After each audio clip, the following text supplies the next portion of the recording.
الحمد لله رب العالمين، والصلاة والسلام على سيد المرسلين وعلى آله وأصحابه الطاهرين أجمعين. أما بعد فأعوذ بالله من الشيطان الرجيم. بسم الله الرحمن الرحيم. واصبر نفسك مع الذين يدعون ربهم بالغداة والعشي. صدق الله العظيم. قال الله تبارك وتعالى في شان حبيبه مخبرا وآمرا. بسم الله الرحمن الرحيم. إن الله وملائكته يصلون على النبي يا أيها الذين آمنوا صلوا عليه وسلموا تسليما. اللهم صل على سيدنا ومولانا محمد وعلى آل سيدنا ومولانا محمد وبارك وسلم. الصلاة والسلام عليك يا سيدي يا رسول الله، وعلى آلك وأصحابك يا حبيب الله. الصلاة والسلام عليك يا سيدي يا رحمة للعالمين، وعلى آلك وصحابك يا شفيع المذنبين. سبحان الله سبحان الله. سید حجویر مخدوم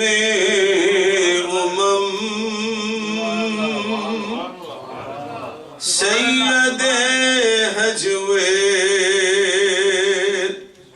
مخدوم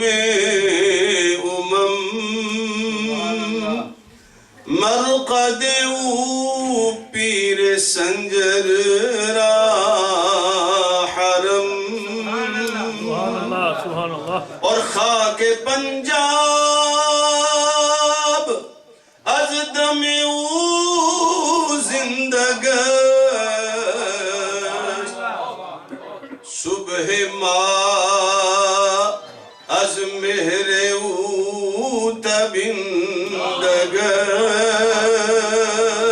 نعرہ تکبیر. رسالت یا رسول اللہ. حیدری یا علی. تحقیق نعرہ غوثیہ.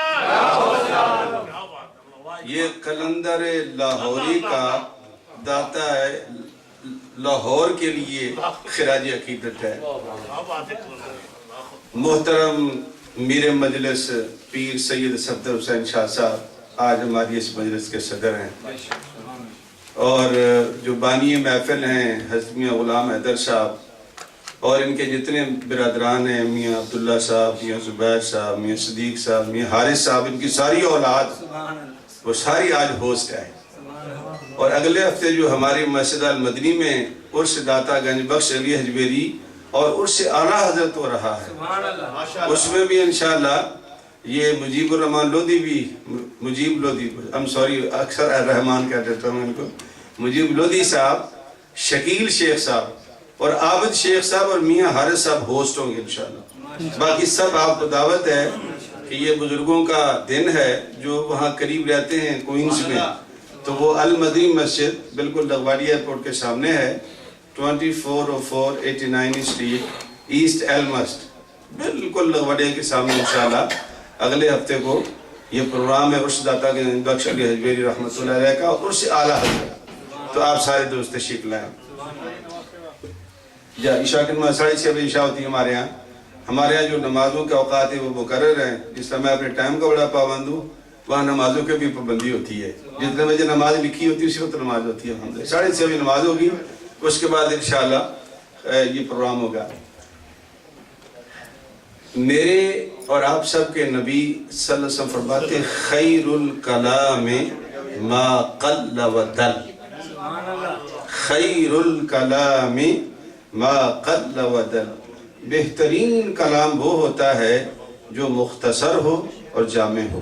تو معنی کیا ہوا کہ اگر مولوی صاحب 10 منٹ میں کچھ نہیں کر سکتے وہ گھنٹے میں بھی کچھ نہیں کرے گا، تو اس لیے کام تقسیم کر لیتے ہیں. میاں غلام حیدر صاحب نے درویش کی تعریف کی. پیر صفدر حسین صاحب سارا دن لگے رہتے ہیں. پیر میر حسین شاہ صاحب بھی درویشوں کی شان بیان کرتے ہیں. ہم میں سے ہر ایک عالم قبلہ علامہ غلام رسول صاحب نے بھی، اور ہمارے شہباز خطابت شہباز صاحب نے بھی خوبصورت باتیں درویش کے حوالے سے کی. پھر انہوں نے علامہ غلام رسول صاحب نے سرکار کی حدیث سنائی، یعنی نبی پاک نے بھی درویش کی شان بیان کی. آؤ اب آپ کو میں سناتا ہوں کہ اللہ بھی تو درویش کی شان بیان کرتا ہے. سبحان اللہ. ٹھیک ہے نا، اس میں تو شک ہو سکتا ہے. حدیث پڑھیں گے، ہمارے اندر مسلمان بیٹھے ہوئے ہیں وہ کہتے ہیں جی حدیث ضعیف ہے نا لوگ. ہیں جی، جس طرح علامہ صاحب نے یہ اشتہار دکھایا مفتی منیر اخون کا جو خانقاہ چشتیہ ہے. اب دیکھیں وہ نبی کا غیب نہیں مانتا لیکن خود غیب کی باتیں بتاتا ہے. اخبار میں لکھا ہوتا ہے غیب کی باتیں. وہ نبی کا غیب نہیں مانتا لیکن خود غیب کی باتیں بتاتا ہے. یہ دوغلی پالیسیاں. اس لیے میں کہہ رہا ہوں کہ ہر بات میں شک ہے، لیکن جو میں بات بتانے چلا ہوں وہ لا ریب ہے. سبحان اللہ. اس میں شک نہیں ہے. تو آدھا کام میں بتاتا ہوں، آدھا آپ نے کرنا ہے. سورہ انعام یا انعام دونوں اس میں جائز ہیں. 7ویں سپارے میں ہے. آیت نمبر 52، 53، 54 اور 55. یہ آپ نے پڑھنی ہی کرنی، یہ آپ کی ڈیوٹی ہے. اگر مختصر بات سنانی ہے تو پھر آدھا کام آپ کریں، آدھا میں کر دیتا ہوں. شروع ہوتی ہے وَلَا تَطْرُدِ الَّذِينَ يَدْعُونَ رَبَّهُمْ. یہاں سے شروع ہوگی یہ آیت. 52، 53، 54 اور 55 یہ سورہ ہے. اور پھر آگئی سورہ کہف 15ویں سپارے میں ہے. آیت نمبر 28، 29، 30 اور 31، 32 تک آپ پڑھ لیں. یہ 5 آیات آپ نے سورہ کہف کی پڑھنی ہے. ان دونوں آیات کا مضمون ایک ہے. یعنی آپ کو بتانا یہ دونوں آیات کا مضمون کیا ہے؟ ایک ہے. اور وہ کیا ہے کہ درویش کی شان کیا ہے. مضمون کیا ہے؟ درویش کی شان کیا ہے اللہ کے قرآن میں، جس میں شک نہیں. باقی ہر بات میں شک ہے. میں نے کہا کہ نبی کی حدیث کو بھی لوگ کہتے ہیں کہ یہ ضعیف ہے، لیکن اللہ کے قرآن کو کوئی نہیں کہے گا کہ یہ ضعیف ہے. بات کیا تھی؟ اللہ کے نبی بیٹھے ہوئے تھے، کچھ لوگ درویش نبی کے گرد بیٹھے تھے. ان میں سلمان فارسی بھی تھے، صہیب رومی بھی تھے، ابو ہریرہ بھی تھے. اتفاق یہ ہے کہ لباس بھی ان کا ایک ہی ہوتا تھا. ہم تو خوش نصیب ہیں نا امریکہ والے، جب چاہے سیل لگی جا کے کپڑے خرید لیے. آج کل پاکستان کا حالات بھی برا ہے، اللہ سے ان کی بھی مشکلیں آسان کرے. وہاں بھی روٹی نہیں پوری ہوتی، کپڑے کون خریدے گا وہاں پر؟ یہ پوزیشن ہے. تو بیٹھے ہوئے تھے. حضرت سلمان فارسی کی جو چادر تھی وہ گرم اون کی تھی، اور گرمی سردی درویشوں کا یہی حال ہوتا ہے. اس لیے صوفی بھی کہتے ہیں ان کو کہ صوف کا لباس پہنتے ہی ہے. تو ایک دنیا دار آیا، مالدار. اس کا نام تھا عیانہ بن حسین فزاری. مختلف نام ہوتے ہیں کتابوں میں لکھے ہوئے، لیکن وہ جو صحیح تلفظ بنتا ہے وہ عیانہ بنتا ہے بن حسین فزاری. فزاری قبیلے کا سردار تھا. تو جب آیا تو حضرت سلمان فارسی کے وجود سے پسینے کی بو آ رہی تھی، اسے ناک پہ ہاتھ رکھ لیا، فضاری نے سردار نے ناک پہ ہاتھ رکھ لیا، کھڑا ہو گیا، سرکار نے فرمایا آؤ، کہنے لگے جی میں تو نہیں آ سکتا، یہ جو تمہارا درویش بیٹھا ہوا ہے اس کے کپڑوں سے اتنی بدبو آ رہی ہے، میں تو یہاں کھڑا نہیں ہو سکتا، بیٹھنا تو بڑی درکنار دور کی بات ہے، میں تو نہیں آ سکتا۔ ہاں ایک صورت ہے کہ ان کو ہٹا دو، ان کو پیچھے ہٹا دو، اتنا ہٹا دو کہ میرا ناک ان کے پسینے کی سمیل نہ کر سکے، اتنا دور ہٹا دو، اس کو اتنا دور ہٹا دو۔ اس کے بعد امیہ بن خلف آ گیا۔ امیہ بن خلف نے دیکھا کہ نبی کے گرد جو لوگ بیٹھے ہوئے ہیں سارے درویش ہیں۔ آپ جب پڑھو گے نا سورہ نام کی آیت وَلَا تَطْرُدِ الَّذِينَ، اس میں اللہ کہتا ہے کہ محبوب نہ یہ تم پر بوجھ ہے نہ تم ان پر بوجھ ہو۔ یہ آپ پڑھو گے ساری باتیں، اس لیے میں کہہ رہا ہوں کہ آپ خود پڑھنا، میں آپ کو صرف اس کی بیک گراؤنڈ بتا رہا ہوں کہ جب آپ پڑھو گے نا تو یہ بات آپ کو یاد آئے گی کہ محبوب یہ تو درویش ہیں تیرے، 24 گھنٹے تیرے ساتھ بیٹھے رہتے ہیں، ان کو کوئی دے تو ٹھیک ہے، نہ دے تو ٹھیک ہے، کئی دن کھانا نہیں ملتا تھا پرواہ نہیں کرتے تھے، لیکن نبی کا در نہیں چھوڑتے تھے، نبی کا دامن نہیں چھوڑتے تھے، نبی کی مجلس نہیں چھوڑتے تھے۔ اور صابن زمانے میں تھا نہیں، صابن زمانے میں کھار یہ بازار میں جو پرانے زمانے میں ہمارے اسلاف بزرگ بھی کرتے تھے کہ ایک پودا ہوتا تھا وہ جڑوں سے اکھڑ کر لاتے تو اسے کپڑے دھوتے تھے، اس قسم کی چیزیں ہوتی تھی اس زمانے میں۔ تو کئی دن بعد، اور پانی کی بھی قلت، یہ تو بلا کرے اللہ سیدنا عثمان غنی ذی النورین کا رضی اللہ عنہ، جنہوں نے وہ کنواں خرید کر مسلمانوں کے نام پہ وقف کر دیا تھا۔ اللہ بلا کرے سیدنا عثمان غنی ذی النورین کا، وگرنہ مسلمانوں کے پاس میٹھا پانی پینے کا کہاں تھا؟ یہ ان کی نظر کرم تھی کہ سرکار کے صدقے میں مسلمانوں کو پانی مل گیا۔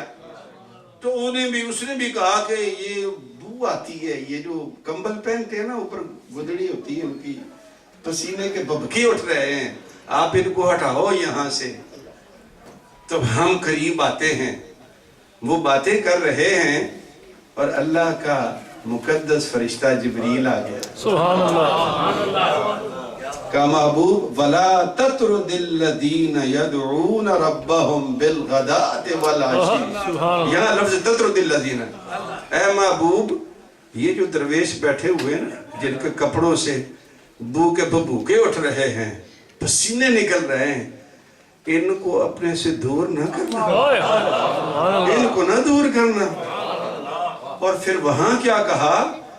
سورہ کہف کے اندر بڑی زبردست آیت ہے، اللہ فرماتا ہے وَاصْبِرْ نَفْسَكَ مَعَ الَّذِينَ يَدْعُونَ رَبَّهُمْ بِالْغَدَاةِ وَالْعَشِيِّ يُرِيدُونَ وَجْهَهُ وَلَا تَعْدُ عَيْنَاكَ عَنْهُمْ تُرِيدُ زِينَةَ الْحَيَاةِ الدُّنْيَا وَلَا تُطِعْ مَنْ أَغْفَلْنَا قَلْبَهُ عَنْ ذِكْرِنَا وَاتَّبَعَ هَوَاهُ وَكَانَ أَمْرُهُ فُرُطًا۔